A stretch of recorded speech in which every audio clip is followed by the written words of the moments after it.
assembled before you today are members of the family of the victims of some of the most historically horrific murders in the history of humankind. All right. What has brought these two families together, and these members of these families and these allied organizations, is more than their victimization, but their response to victimization. Their response to bring something better out of tragedy than pain, suffering, anger, and vengeance. Each of these families, the King family and the Byrd family, reacting to those horrific murders, have decided that they want to take a stand for justice and against the death penalty. All Yes, right. Father. Yes. For anyone. Thank you, Father. All right. What they have said by their work and by their life's example is that the days of revenge and hatred and violence for them are over. And they want to model for us and speak to us how they have dealt with that pain and tragedy in ways that we have not experienced to lead us to a better society. When I was here last year, James Byrd, we talked about him, Ross and I, along with Dick Gregory, because many of us across our nation have been praying for this family for a long time. But to see the courage that this young man exhibits, Oh, yes. stand up for that which is truth. Yes, Father. And it does not come often, or at least not enough in our society. And so, as Ms. Adams, his mother, I'm proud of this young man, proud to know him, and I thank Ricky Jason for bringing us together to have this opportunity at this point to perhaps do something that some would say is unprecedented. Martin Luther King said, you know, we here to say that no killing is right.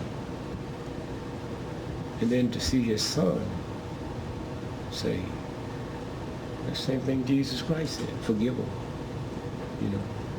That sounds good on paper, but we don't believe it. That's why black folk got so much sugar diabetes and high blood pressure and arthritis. We can't forgive nothing, you know. And then after you hate, that's instant gratification. See, the poorer you are, you need instant gratification.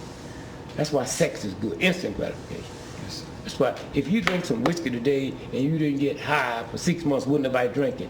The poorer you are, the more you need instant gratification. So that's why somebody whipping you, they stomp you and cussing you out at the same, that's instant gratification. And so when you stop and see what that evil is, how it tears you up, it just burns you up in the inside. And until, you know, people learn that. They don't like the people that are killing. I could see a car turn over. My mother burned to death. If I can't release it. You know, it's like, I'm 74 years old. And if every morning I woke up and you brought me a pile of money for 74 years times 365 days, and my family know you bringing it to me, and then tomorrow I don't wake up, and we got tight jaws. That's what happens when people die. There's a God that can put air in you, sunlight on you for 74 years, and one day I withdraw it and your jaws is tight. That's a violation. When my father was killed, the first thing that they did was bombard me with the death penalty. What they do is bombard the family with the death penalty. You know, and as a human, your first reflex is always, well, this to happen to me, well, I think that ought to happen to him too. And that's the wrong way to think, because thinking like that, you're gonna end up in the same situation that man's in right now that I'm about to go visit. And you know, I would hate to even have myself in that predicament of being locked up for the rest of my life for crime committed on another man because of the color of his skin or I hear you. anything that happened to that. And with that, what it's about is being godlike.